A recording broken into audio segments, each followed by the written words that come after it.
اپنے جو life style کو چینج کریں، ان میں اس کی معمولات کی ابتدا کہاں سے ہوگی؟ نماز سے. سمجھتے ہوگے نہیں سمجھتے؟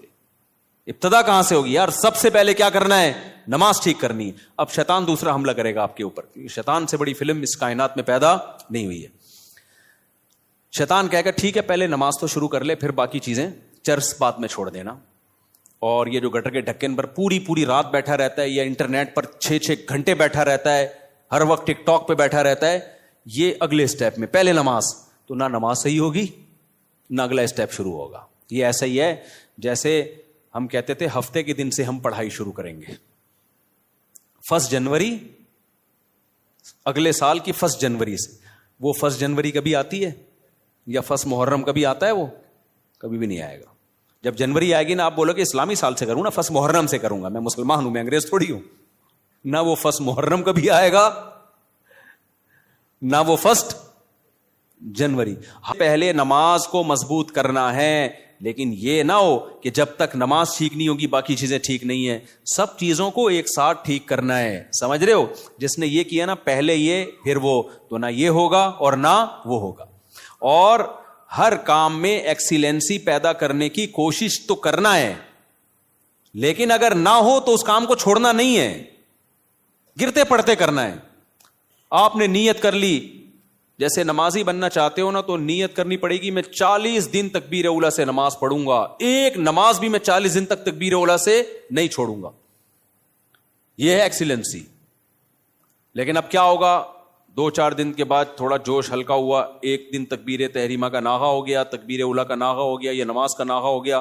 شیطان کہے گا تیرے بس کا نہیں ہے، اب نہیں ہو سکتا. شیطان سے بولو میں نے ریکارڈ تو بنانا ہی نہیں ہے بھائی، ہو گیا نا دوبارہ سے شروع کر دوں میں؟ کیا خیال ہے؟ کیونکہ یہ انسان کے ساتھ ہوتا ہے. بہت مشکل ہے بھائی بالکل ایک دم سے ایکوریٹ ہو جانا. گرتے پڑتے ہی لوگ اللہ کی طرف جاتے ہیں. اگر سارے ایک دم سیدھے چلنا شروع ہو جاتے تو یہ حدیث پھر کیوں ہوتی کہ نبی صلی اللہ علیہ وسلم نے فرمایا، اللہ تعالیٰ فرماتے ہیں من تقرب الی شبرا تقربت الیہ باعا، جو ایک بالش میری طرف چل کے آتا ہے میں ایک ہاتھ اس کی طرف چل کے جاتا ہوں، اور جو میری طرف چل کے آتا ہے اتیتہ ہرولا، میں اس کی طرف دوڑ کے جاتا ہوں. یہ حدیث ہے ہی یہ سمجھانے کے لیے کہ آپ پہل تو کرو، آنا تو شروع ہو، گرتے پڑتے ہی آؤ. کچھ آپ کرو گے، کچھ کون کرے گا؟ کچھ اللہ کرے گا. تو کیا کرنا ہے بھائی؟ اپنے شیڈول کو، اپنے اسکیجول کو تبدیل کرنے کے لیے سب سے پہلے ابتدا کہاں سے کرنی ہے؟ نماز سے. بھائی اب زندگی میں نماز کبھی بھی نہیں چھوٹے گی. اب نماز میں اپنے آپ کو پابند کرنے کے لیے چند چیزیں ہیں. سب سے پہلا کام کیا کرنا ہے؟ ایک دم سے قضاء عمری شروع نہ کرو، زیادہ بوجھ ہو جائے گا. قضاء عمری تو پڑھنا لازم ہے، لیکن پہلے تھوڑا سا اپنے آپ کو ادا نمازوں کا عادی بنا لو. 40 دن تو بناؤ نا کم از کم عادی، پھر اس کے بعد قضاء عمری شروع کرو. ایک دم سے زیادہ بوجھ آ گیا تو نہ ادھر کے رہو گے نہ ادھر کے رہو گے. ایک دم سے نا ایک دم امام مہدی بننے کی کوشش کرتے ہیں لوگ، ایسے ایک دم صوفی بنے گا، جا رہا ہے قضاء عمری بھی چل رہی ہے ساتھ ساتھ، آج لگتا ہے کہ بس یہ کہاں پہنچ گیا ہے. وہ بخار ہوتا ہے چند دنوں میں وہ کافور ہو جاتا ہے، اڑ جاتا ہے وہ. تو نماز کا عادی بنانے کے لیے کرنا کیا ہے؟ اپنے اوپر کوئی جرمانہ رکھنا ہے، سزا رکھنی ہے. بھائی مجھ سے اگر فجر کی نماز چھوٹ گئی تو اس دن ناشتہ بولو نہیں کروں گا. ناشتہ اسی دن ہوگا جس دن فجر کی نماز ہوگی. سزا دو اپنے آپ کو. حکیم اختر صاحب رحمہ اللہ تعالی فرمایا کرتے تھے یہ کتنی بڑی بے غیرتی ہے کہ اللہ نے کہا تھا نماز پڑھو فجر کی، آپ اللہ کا حکم آپ سے اتنا سا پورا نہیں ہوا اور صبح پراٹھے کھانے کے لیے ناشتے پہ بیٹھ جاتے. کتنی بڑی بے غیرتی ہے نا کہ اللہ کی نعمتوں سے تو پھوڑنے کے لیے آ جاتے ہیں، بس جو اللہ نے کام لگایا وہ ہو نہیں رہا. تو غیرت کا تقاضا بھی ہے، فجر گئی تو ناشتہ بھی گیا. اے اللہ اب ہمارے منہ سے تو نوالا اترے گا نہیں. کتنا مزہ آتا ہے صبح ناشتہ کرنے میں نا. آپ کو نہیں آتا، مجھے تو بہت آتا ہے. خیر کتنا لطف ملتا ہے جب بھوک لگ رہی ہو اور انسان مزے کا ناشتہ کرے. تو یہ اللہ ہم سے کام بہت کم لیتا ہے، نعمتیں ہمیں بہت زیادہ دیتا ہے. اور اس فجر پڑھنے میں بھی ہمارا ہی فائدہ ہے، سکون ہمیں ہی مل رہا ہے، صحت بھی اچھی ہوتی ہے. جلدی اٹھنے میں آکسیجن ملتی ہے.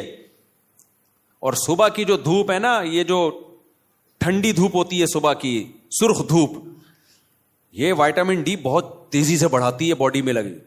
دھوپ ویسے بھی وٹامن ڈی بڑھاتی ہے چاہے دوپہر کی دھوپ ہی ہو, لیکن جو صبح کی دھوپ ہے جب سورج سرخ ہوتا ہے, یہ والی دھوپ بہت زیادہ آپ کی باڈی کو مضبوط کرتی ہے, ہڈیوں کو مضبوط کرتی ہے. تو ہمارا ہی فائدہ اس میں. تو اپنے آپ کو نماز کا پابند بنانے کے لیے کیا کرنا ہے بھائی؟ فجر چھوٹ گئی, ناشتہ گیا. ظہر چھوٹ گئی تو کچھ پیسے رکھ لو. ہر آدمی اپنے حساب سے پیسے رکھے کہ اتنے پیسے میں. اب میں یہ نہیں کہوں گا کہ ظہر چھوٹ گئی تو لنچ بھی گیا, کیونکہ سزا اتنی دے انسان جتنی افورڈ کر پائے, ورنہ ہوگا یہ کہ آپ نہ سزا پہ عمل کرو گے نہ نماز. بہت زیادہ سزا دینا بھی ٹھیک نہیں ہے. اب مثال کے طور پر آپ نے کہا کہ فجر گئی تو میں اپنی گردن ہی اڑا دوں گا, تو کون اڑائے گا بھائی؟ خام وہ بات کرو نا جو پاسبل ہے.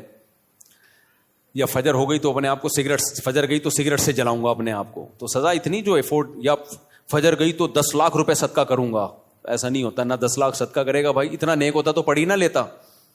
تو سزا اتنی ہونی چاہیے جو اتنی ہلکی بھی نہ ہو کہ کوئی تکلیف ہی نہ ہو, اور اتنی بھاری بھی نہ ہو کہ سزا ہی نہ دی جا سکے. وہ ہر آدمی خود فیصلہ کرے اپنے بارے میں. تو اور نبی صلی اللہ علیہ وسلم نے ارشاد فرمایا, دیکھو اسلام میں جتنی فضیلت نماز کی ہے کسی حکم کی اتنی فضیلت نہیں ہے.